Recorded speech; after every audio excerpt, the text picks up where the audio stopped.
শুভ সকাল বন্ধুরা, আমি টিয়া আমার চ্যানেলের ফার্স্ট মিনি ব্লগে তোমাদের সকলকে স্বাগত জানাই। ব্রাশ করে ঘরে এসে বিছানাটা তুলে নিলাম, তারপর নিজে ফ্রেশ হয়ে বাইরে এসে দেখছি দিদি পড়াতে বসেছে। তারপর আমি একটু চা বানালাম, চা বানিয়ে আমি আর দিদি খেয়ে নিলাম, বাড়িতে কেউ ছিল না। তারপর দিদি পড়াচ্ছিল বলে আমি একটু গ্যাসে ভাত বসালাম আলু সিদ্ধ আর কুমড়ো সিদ্ধ দিয়ে। আর এটা দেখছো, এটা আমার দিদিদের বাড়িরই লেবু গাছ।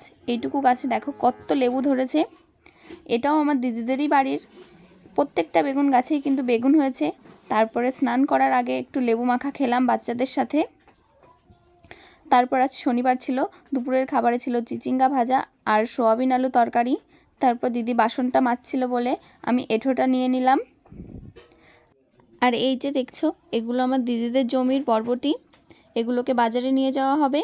আর এগুলো হচ্ছে টক পাতা, আশা করি এগুলোকে সবাই চেনো। এগুলোকেও বাজারে নিয়ে যাবে আটি বেঁধে বিক্রি করার জন্যে। আজ ভিডিওটি এই পর্যন্তই।